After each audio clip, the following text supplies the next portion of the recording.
Bonjour à toutes et à tous, c'est Maximilien et bienvenue dans Meet the Expert, l'émission qui va t'aider à trouver ta voie et ton insertion professionnelle. Alors aujourd'hui, j'ai l'honneur de recevoir Maxime qui est chef de projet Asset Management chez Arkea et qui va nous parler en détail de son métier, de son entreprise et de tout ce qu'il faut savoir pour s'insérer dans cette voie précise. Alors Arkea, c'est un groupe de banque assurance coopérative qui appartient au Crédit Mutuel, c'est l'un des leaders de son domaine. C'est un univers assez précis, Maxime, il est dans une branche spécifique, la maîtrise d'ouvrage, qui est tout aussi intéressante. Vous allez voir ça. Tout d'abord, Maxime, je suis très content de t'avoir dans cette édition de Meet the Expert. Première question, comment est-ce que tu vas? Bonjour à tous, je vais très bien, je suis en pleine forme. Effectivement, le Covid, je dirais, bon, on est un petit peu, voilà, c'est un peu compliqué, on doit rester chez soi, on a pas mal de contraintes, mais je dirais que l'humeur est là et le soleil brestois aussi. Ça, c'est un discours joyeux, j'apprécie. Du coup, j'ai hâte de pouvoir parler de ce que tu fais chez Arkea. Mais avant toute chose, sachez que vous pouvez aller sur notre site jobteaser.com pour obtenir beaucoup d'informations sur Arkea et que vous pouvez vous abonner à notre chaîne YouTube et tous nos réseaux sociaux pour retrouver nos différents contenus. Pour cette émission Midi Expert, c'est son but. On a récupéré pas mal de questions venant directement des étudiants et des jeunes diplômés. Maxime, je te propose de nous donner tes réponses via ton expertise, sans pression et de commencer doucement par le commencement. Est-ce que tu peux nous décrire ton parcours académique et ton parcours professionnel, s'il te plaît? Oui, bien sûr. Alors du coup, j'ai, fait un lycée général, ensuite, j'ai effectivement, alors je me suis renseigné déjà, j'ai été sur des forums, où j'ai pu voir un petit peu quelle école je voulais faire, hein. Si ce que je voulais faire plutôt, une fac, est-ce que je voulais faire plutôt une école d'ingénieur? Et effectivement, mon choix s'est porté sur une école d'ingénieur précisément, qui s'appelle l'ISEN, dans laquelle j'ai, suivi, une partie de préparation intégrée avec une dominante, cycle informatique et réseau où j'ai D'accord. pu effectivement découvrir un peu le monde de l'informatique, des réseaux. Et ensuite, effectivement, j'ai réalisé 2 ans de spécialisation, hein, ce qu'on fait généralement dans une école d'ingénieur. Et là, effectivement, je me suis orienté, autant j'étais plus sur l'informatique, autant là, je me suis orienté plus vers de la robotique, vraiment pour avoir gardé cette partie de technicité tant que j'étais encore à l'école. D'accord. Et ton parcours professionnel, du coup? Alors du coup, j'ai réalisé évidemment des stages ainsi que des alternances dans le cadre de mes études. Mhm. Et ensuite, j'ai eu une expérience de chef de projet sur le déploiement de la G Suite. Donc c'est en fait l'ensemble des applicatifs, Google pour la messagerie, le Drive, donc vraiment les outils collaboratifs. Et donc là, ça a duré quasiment 2 ans. Et désormais, depuis 2 ans, hein, je suis chef de projet du coup au sein d'Arkea Investment Services D'accord. dans le domaine de l'asset management. Très bien, très bien. Je te propose du coup de passer aux questions des étudiants et des jeunes diplômés qu'on a reçus. Alors aujourd'hui, tu officies en tant que chef de projet Asset Management. La première question de nos étudiants qui est revenue souvent, en fait, qu'est-ce que c'est qu'un chef de projet Asset Management? C'est quoi vos missions? Oui, c'est une bonne question. Souvent, voilà, Bah asset oui. management, on dit des mots anglais, on n'y comprend pas vraiment. Donc, déjà, chef de projet, c'est quoi? Un chef de projet, c'est une personne à qui on va donner des missions. Et ces missions, il va devoir les mener à bien. Donc, D'accord. il va déjà faire plusieurs choses. Il va analyser le sujet, il va organiser, coordonner des équipes, mener des réunions. Il va faire beaucoup de choses pour pouvoir atteindre ses objectifs. Voilà le but projet du chef de projet. Et sur la partie asset management, donc Mhm. c'est ce qu'on appelle la gestion d'actifs, donc la gestion de portefeuille financier. Ok. Et on va dire, bon, un investisseur, il a envie de placer de l'argent et finalement, il a plusieurs solutions. Et une des solutions, c'est de placer cet argent-là dans un fonds financier. Et ce fonds financier, finalement, va, lui, grâce à l'argent de l'investisseur, venir acheter des actifs sur le marché, des actions, des obligations et autres instruments financiers. On appelle ça aussi du coup un chef de projet MOA, c'est ça? Oui, la partie MOA, c'est vraiment la maîtrise d'ouvrage où on a Oui. effectivement, on est interlocuteur entre la personne qui a un besoin, pour faire court, hein, et les personnes qui réalisent, qui développent les besoins que nous, on aura spécifiés. D'accord. Alors justement, deuxième question qu'on a reçue souvent, pourquoi est-ce que tu as décidé de devenir chef de projet MOA? Alors, effectivement, il y a une partie, un moment clé, c'est la découverte de la junior entreprise. Du coup, voilà, j'ai intégré la junior entreprise dans le cadre de mes études. Donc, junior entreprise, hein, c'est une association à but non lucratif qui a pour objectif de finalement de lancer les projets avec des vrais clients où on rapporte de l'argent à l'association. Et effectivement, c'est l'intégration dans cette association qui a vraiment été un moment clé, en fait, D'accord. où je me suis dit, c'est vraiment de la chefferie de projet que je souhaite faire. C'est la suivi du contact client, la suite de réalisation du projet et la coordination des équipes réalisateurs. Et D'accord. c'est vraiment, voilà, ça a été le point clé et le déclencheur qui, en fait, a conduit toutes mes expériences par la Hmm. suite, que ça soit les stages, les alternances et effectivement le métier que je réalise aujourd'hui. C'est bien que tu aies pu le concrétiser, du coup. Il est vrai. Parmi les questions qui revenaient souvent, forcément, on a reçu la suivante. Quelles sont les formations possibles pour accéder au métier de consultant MOA? Est-ce qu'il y a des écoles, des masters ou des universités spéciales? Alors, c'est vrai que bah, déjà, je n'ai pas la connaissance de toutes les formations qui existent. Je ne pense pas qu'il y ait de formation maître. Moi, j'en suis l'exemple. Voilà, j'ai une formation plutôt donc d'ingénieur généraliste, certes, mais plutôt orientée informatique et réseau. Aujourd'hui, je travaille effectivement dans la chefferie de projet MOA, mais orientée finance. Donc, pour moi, il n'y a vraiment pas de parcours idéal. Il faut vraiment sentir les choses. Hmm. Lorsqu'on a envie de faire une formation, il faut y aller parce qu'on a telle ou telle appétence, on a envie d'apprendre telle ou telle chose. Et je pense que c'est ce fil conducteur qu'il faut suivre. Et effectivement, si on a un peu plus de recul parce qu'on a peut-être plus de maturité à l'école, bah, voilà, on peut tout à fait choisir, en l'occurrence, bah, dans le cadre de métier consultant MOA, voilà, un parcours management de projet avec une dominante MOA Hmm. dans tel ou tel domaine, bien sûr. Oui, et puis quand on a fait la petite, quand on s'est déjà appelé par le passé, tu nous disais qu'il existait plusieurs profils au final, des personnes très techniques, finance, des profils de comptables, d'ingénieurs. Donc c'est vrai qu'il peut y avoir plusieurs spécialisations. Exactement, moi je travaille avec des personnes qui sont voilà, qui ont une formation de comptable, d'autres de master en enfin, ingénierie financière. Enfin, Hmm. il y a vraiment de tout. Et c'est ça aussi qui fait la richesse de ce métier. C'est que consultant MOA, finalement, bah, on vient de différentes parts. On n'a pas été obligé de faire une formation très précise. Hmm. Voilà, c'est.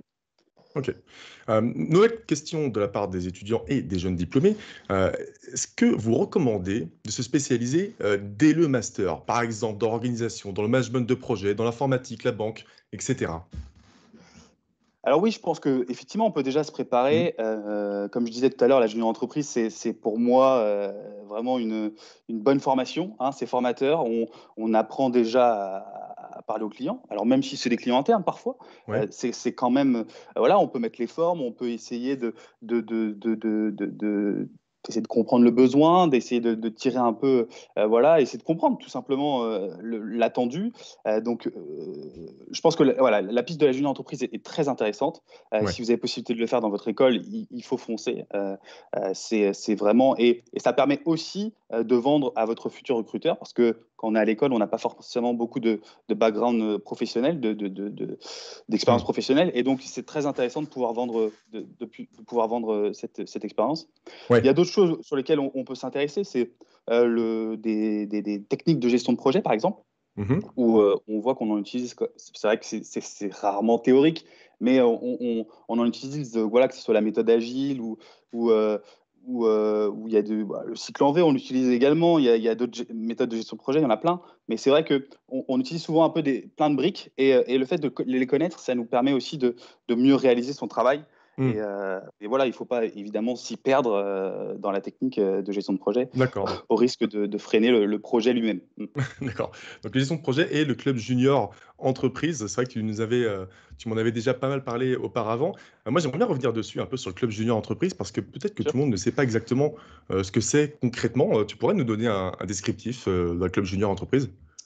Bien sûr. Alors, la junior entreprise, donc, comme je disais tout à l'heure, c'est une association à but non lucratif, donc loi 1901. Mhm. C'est un club dans une école qui, effectivement, a pour objectif de vendre des produits, des services en lien avec les D'accord. compétences, finalement, qui sont acquises durant la formation. Et uniquement celles-ci, hein. On n'a pas le droit de faire autre chose, hein. On ne peut pas être dans une école d'ingénieurs orientée informatique Hmm. et faire de la coiffure. Ça n'a pas de sens, c'est Ouais. pas possible. Et donc, effectivement, le statut de junior entreprise permet beaucoup de choses et, entre autres, de vendre des réels services et ensuite d'avoir un chiffre d'affaires. D'accord. Voilà. Donc Et ça, donc, c'est un premier pied concret déjà dans le monde du travail, quoi. Ça, il n'y a pas de doute à ce niveau-là. exactement. Oui. Ouais. Il y a beaucoup de personnes nous ont aussi demandé quelles compétences ils pouvaient développer en tant qu'étudiants. Est-ce que il existe un langage, des logiciels à connaître en avance déjà pour ce genre de métier? Alors, effectivement, il y a forcément des logiciels. Après, il y a un logiciel, entre autres, sur lequel je travaille que je ne connaissais pas avant Mmh. d'arriver finalement sur cette mission, sur ce poste. Donc forcément, bah, voilà, on découvre aussi beaucoup de choses, hein, il faut pas se leurrer. Ouais, Après, effectivement, il y a des bases qui sont importantes à avoir. C'est déjà les outils bureautiques. Enfin, c'est essentiel de maîtriser un petit peu Excel, ouais. notamment sur la partie recette de mon métier. C'est très important pour pouvoir comparer les résultats, analyser. Mmh. Et voilà, donc des bonnes capacités d'analyse pour vous justement, avec une utilisation forte des outils Excel est importante. Il y a aussi, il est vrai, c'est mieux, mais c'est des compétences que je n'avais pas non plus, mais c'est des compétences en finance.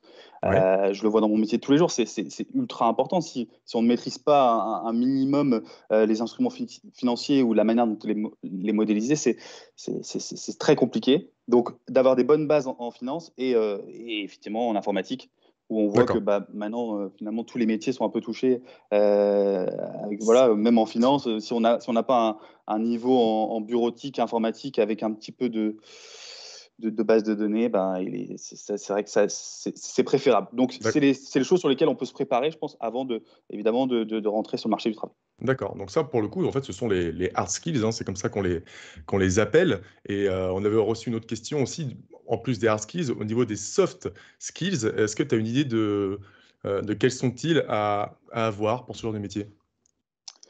Alors oui, il y a, parce que ce que je disais, c'est en lien avec la recette, en lien avec, l'analyse finalement, donc une bonne capacité d'analyse. D'accord, C'est très important de pouvoir, souvent on entend à toutes les sauces, mais c'est de creuser le sujet. d'accord. C'est OK. creuser le sujet, ce qui nous permet de vraiment avoir un état de la situation, actuelle pour permettre de mettre en place les bonnes solutions derrière. Parce que si on ne comprend pas bien le besoin, Mmh.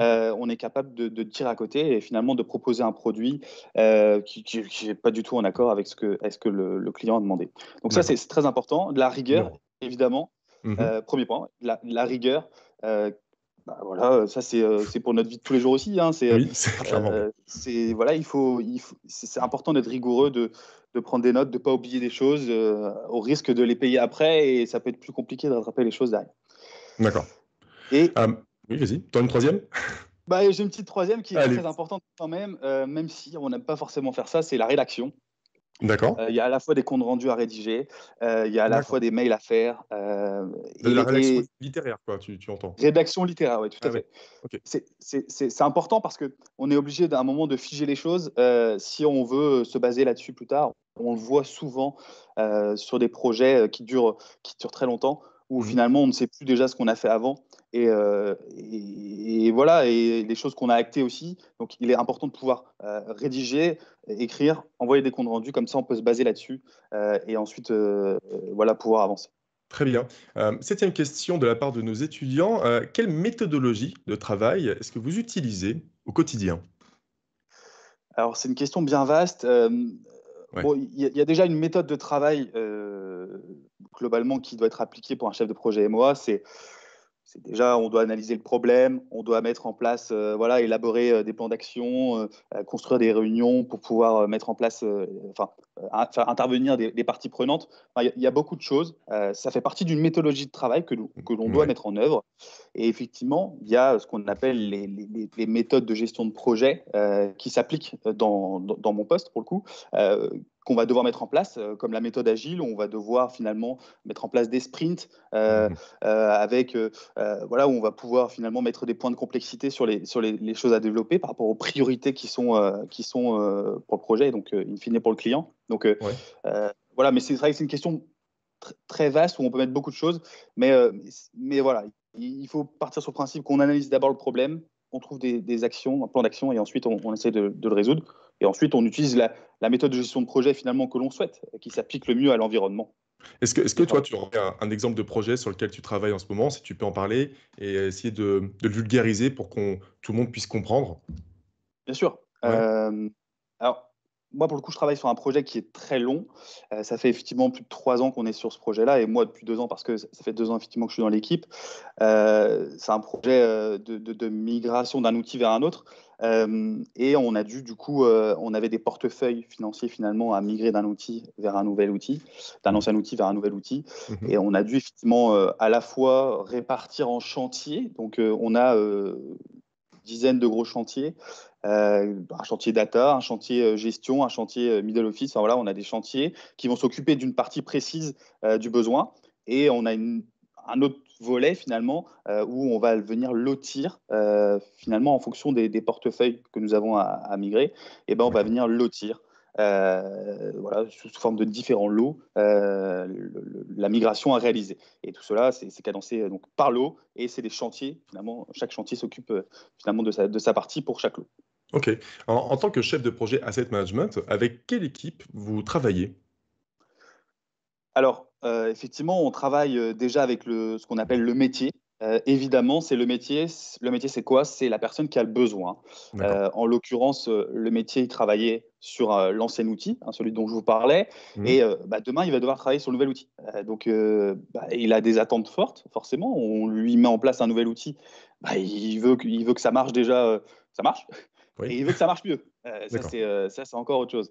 Et donc, du coup, effectivement, on va travailler avec le métier. Le métier, on va avoir la gestion, donc les personnes qui passent les ordres financiers. On va avoir la partie middle office, donc qui est située Mhm. à un niveau intermédiaire sur la partie valorisation des fonds financiers. On va avoir le référentiel qui maintient finalement le référentiel de l'outil.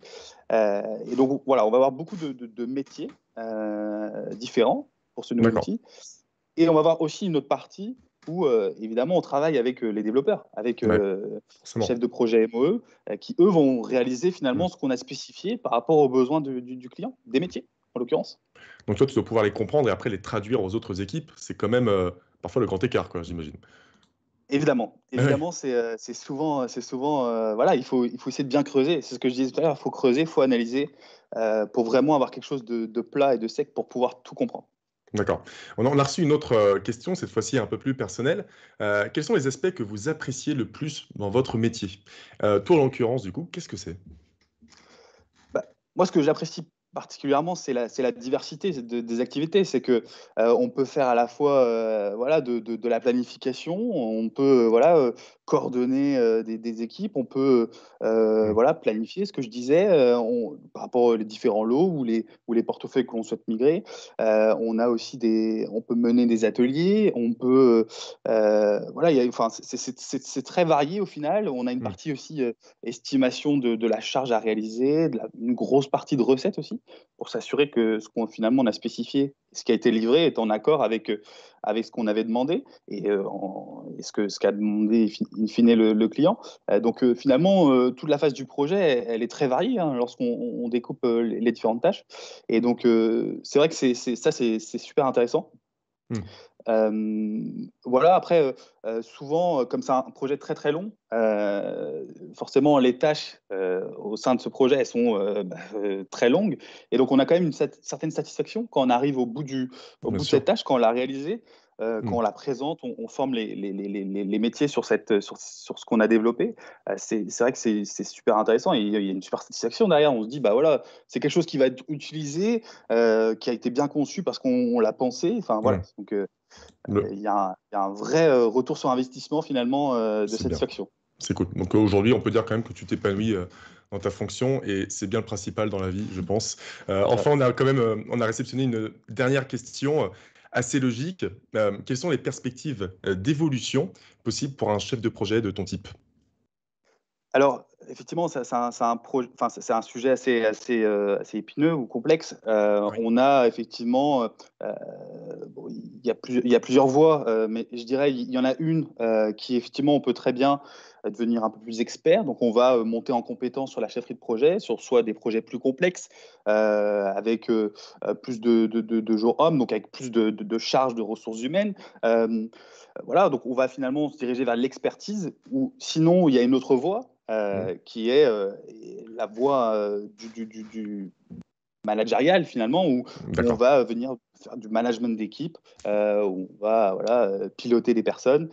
Et donc là, voilà, c'est une autre voie. Il y a pas non plus, voilà, il y a quelques voies, mais il n'y en a pas non plus 36. Et effectivement, je pense que les ressources humaines sauraient mieux répondre à cette question, parce que c'est vraiment des problématiques D'accord. importantes dans un groupe. Oui. D'accord, très bien. Maxime, merci beaucoup pour cette tonne d'informations. Ça devrait être utile à beaucoup de personnes. J'espère en tout cas. C'était un plaisir et je te souhaite du coup une excellente continuation chez Arkea. Et je te dis à bientôt. Également, merci beaucoup. À Merci bientôt. beaucoup. Merci. Enfin, quant à nous, eh bien, je le répète, vous pouvez nous retrouver sur toutes nos émissions sur notre chaîne YouTube, mais aussi sur jobteaser.com, nos réseaux sociaux, Instagram, Facebook, Twitter et j'en passe. Et je vous remercie d'avoir suivi cette nouvelle édition de Meet the Expert.